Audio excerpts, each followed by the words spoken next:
I don't have anything clever to say or anything to reference, so here's another episode of Thrift Store Finds. It's the 11th one, and I'm glad you're watching. Thank you very much for watching.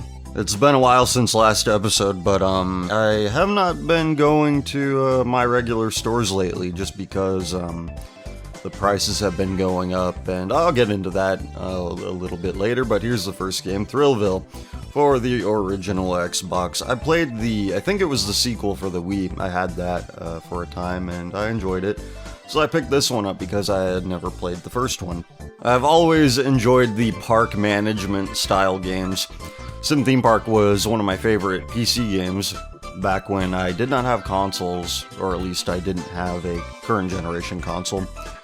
What I had was in storage, and you've heard this story before if you follow it, but I loved Sim Theme Park. I loved all the different themes that you could use.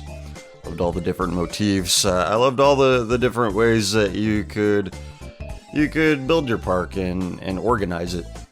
And Thrillville Off the Rails, I think it was called, reminded me a lot of Sim Theme Park, and I enjoyed it a lot. But I going back to the thrift store thing, the prices have been going up because I think that inflation is much worse than people are letting on. I think we live in a kayfabe economy. Electoral politics is also very kayfabed. Life is a work, and if you start shooting on life, then life will start shooting on you. You might not have the slightest clue as to what I'm talking about, but you'll figure it out eventually. Point being is that I won't name which stores I'm talking about, but a lot of them are just, they're really increasing their prices where it's not even that much cheaper than what you could get on eBay or some other giant e-commerce website. I talked a little bit about this in the last video that I did back in February, where I found a copy of Sly 3, and it was relevant because I had the first Sly in my possession. And I was like, well, I would want this, I want to play through all these games, but not at this price where I'm getting it from, because, again, they're getting these things for free from donations, so their margins are infinite. I think something weird's happening to the currency, and nobody's really talking about it, and the government statistics, the metrics by which these things are measured, I think, are heavily doctored, and we aren't getting the truth. It's like theme parks are more organic and pro wrestling is more honest. So it's harder to do these episodes when the structures upon which this show depends are not doing what they are supposed to do, so it's hard to stay motivated to do them. Hard to frequent these places, which is why I'm doing this show. I had a pretty good experience in one lately where I was like, oh, this is what I'm used to. I'm getting them for a reasonable price, and none of what I'm talking about is in this episode, because there's a delay. I have a backlog of episodes that I have planned for this show, full of things that I got. So, and that just leaks over into the reviews. That's why it took a long time to get out the Sly Cooper review, which again is a game I loved. I really, really liked it. I would like to play games and just talk about them a lot more than I've been doing, but it's just, motivation is hard to come by lately, and I'm thankful that you're sticking it out with me, that when I go away for however long you come back and you enjoy what I have to offer, because I do put effort into it. It's like in every review, I just want there to be a little something extra in there that you could point to and say, oh, that wasn't in any of the others, that was funny, or that was interesting. And I'm glad that a lot of you get that out of what I do. Well, that was a lot of talking about things that aren't about Thrillville, so let's go on to the next. This is Super Caesar's Palace for the Super Nintendo. I picked this up for $1, which is steep for what this game is. This is what I call the dad core subgenre of 16-bit games, where your dad doesn't like all that Contra and Super Metroid business. That stuff requires too many reflexes, so you get the real experience of going to the casino here, and it's all incredibly slow. You have to move your hand from the chip tray to the slot machine, and then you have to move your hand from the coin slot to the lever on the side of the slot machine. And I was playing this, I'm just like, Why would anybody play this anymore? This is so slow. You could just get the instant gratification from even one of those, what do you call them? Those little handheld games, like the Tiger Electronics games. With the real rudimentary displays, they look kind of like a calculator. Before mobile everything flattened the mass culture, you could give that to your grandpa or dad for Father's Day. I'm sure they were very popular gifts. Little pocket handheld video poker games. And they were fun for what they were. But now it's like, why are you getting me this? I could just download this free thing on my phone and get advertised to. So that is Super Caesar's Palace. More like super boring, am I right? Alright, well, from one super to the other, this is New Super Mario Bros. Wii. I think I got the title for that, right? I paid a little bit more for this than usual, but it's at a place that I think does some good work. It's a locally owned place, and you know, I'm happy to support that. And the price was still fair relative to what you could get it on the internet. It was a little more expensive, but again, I'm not completely opposed to paying more for this stuff, but it's gotta be local, or it's like you gotta be doing something with it. But the point being is that I think that particular establishment where I got this from does good work, and I was okay with paying more. Even though these games are harder to review because they've been played so much, they're so popular, what hasn't already been said about them? They've been speedrunned, live streamed, you name it, glitched out, anything, from every conceivable angle, popular games like this have been explored. So I think these ones are harder to review, but I don't mind picking them up because it's a Mario game and you usually don't see them. They get snatched up pretty quickly. The Wii right now, at least, is one of my favorite consoles to collect for just because it's pretty cheap. It's not in that area where everybody's like, dude, nostalgia, disposable income, and then they pay very inflated prices for it. People freak out over their Nintendo 64 and Super Nintendo, but a lot of the time there's really no middle ground with the Wii. You don't find like the interesting middle market games that sold like 300,000 copies too much out there in the wild. And that's just a numbers game, but you do see a lot of crappy shovelware that nobody really played. And you see a lot of stuff that is prone to getting a higher priced sticker put on them, like New Super Mario Bros. Wii. The other day I found a copy of House of the Dead Overkill, but it was in pretty rough shape. So that's not a game you see too often out there when you're in the Salvation Armies of the world. It's fun to find, but you just want it to be in a little better condition than what it actually is, so that was a letdown. I wanted to get that game because I really like the House of the Dead games, but I found Super Mario Wii, New Super Mario Bros. Wii, in a place a little more than what I would normally pay, but you know, it's circumstantial. Next is The Getaway Black Monday. I reviewed The Getaway after finding a copy of it and featuring it on this show, and now I found the sequel, and black is right. Look at that. It's so dark.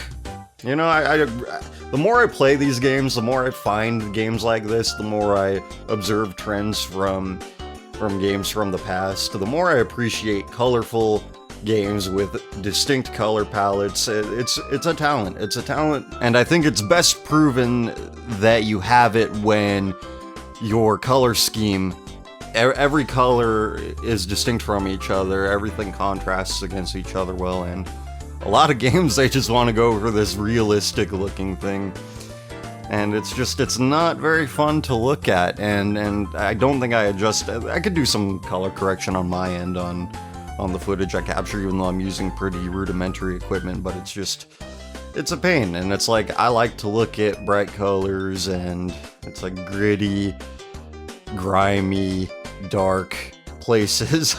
It's not my favorite thing to look at, even though the Getaway is a decent game. I like the first one, okay?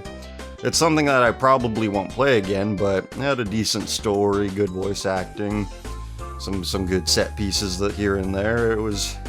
It took me a while to review, I will admit, just like Sly Cooper did, but that was for different reasons.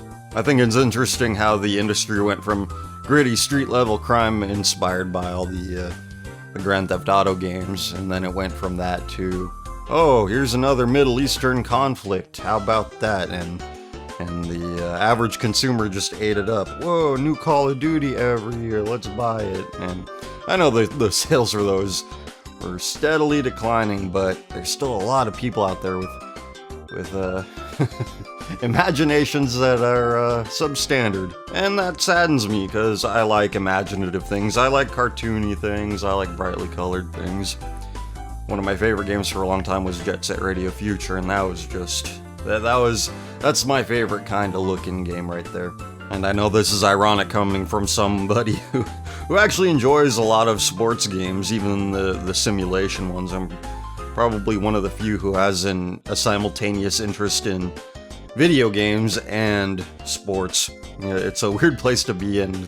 When I uploaded that Madden 97 review, because I found a cheap copy of it, new for the Saturn, it got like 6 downvotes immediately, so I was like, okay, I get it, you don't like sports. It's okay to not like things, I understand. That is Getaway, Black Monday, and then we go to Transworld Surf, the second surfing game in my collection. The other one in my collection I actually started to review last year, but got sidetracked with other things. It's still a game I want to review, and I think I still have the progress that I have made on it. I have it in a text file somewhere. But this was not it. This is a different one. And surfing was not the most popular sport, because I don't think it translates too well. It's more about riding that wave. It's about the rhythm of it. It's about the atmosphere rather than all the crazy stunts you can do off of a wave. So translating it to a video game, I think you lose a lot of what surfing is all about.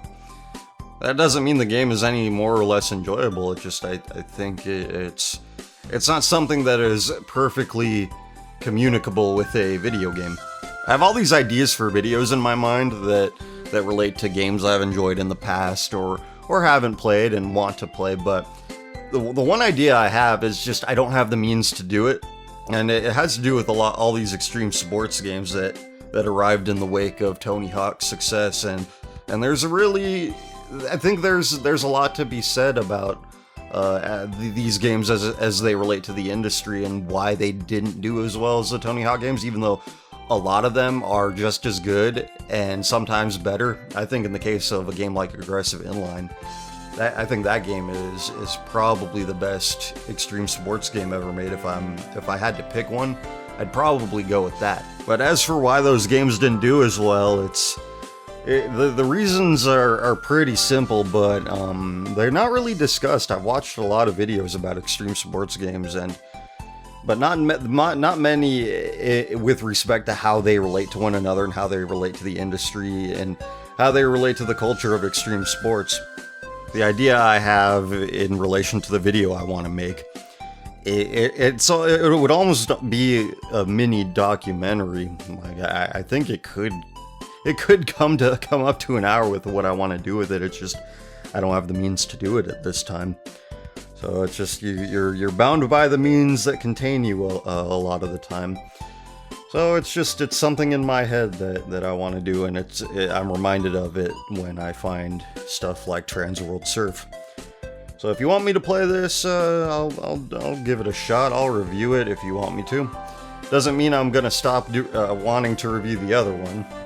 I could do both of them at the same time. I like to upload multiple videos on the same day, but we'll see what happens.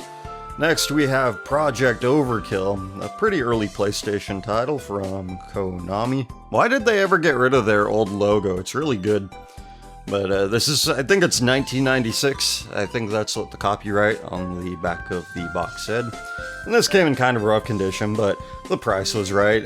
You try to open up the manual and it's all stuck together, but it's complete otherwise. I did not have this in my collection, so until I find a better copy, it remains. But get a load of that 90s ultra violence.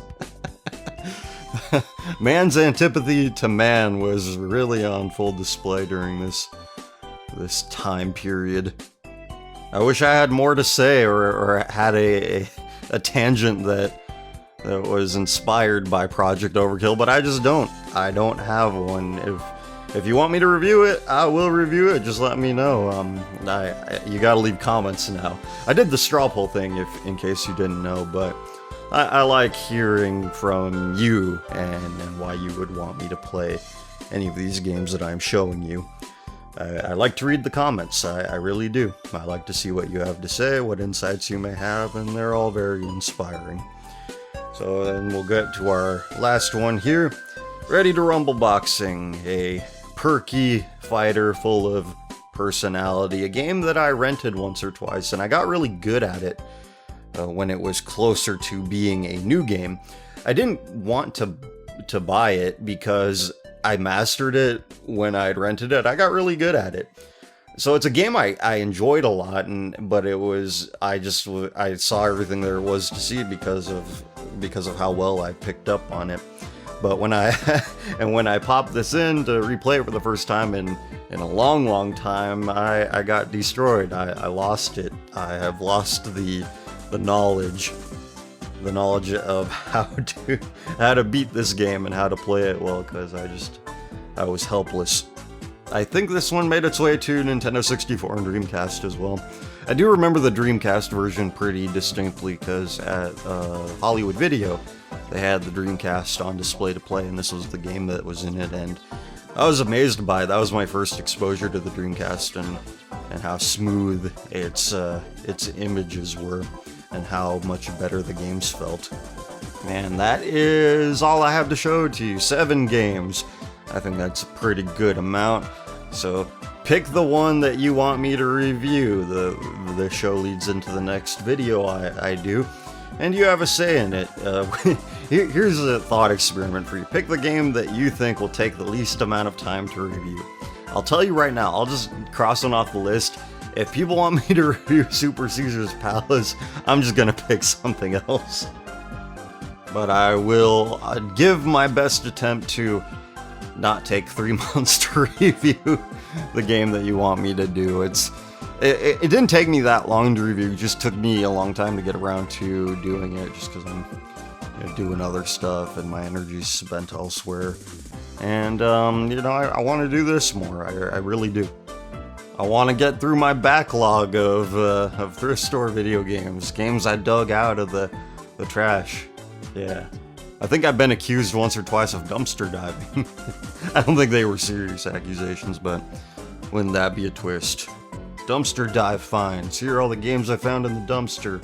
So tell me in the comments which of these games you want to see me review next, and I will do my best to give you my best. As always, thank you for watching, thank you for participating, and we'll do this again soon.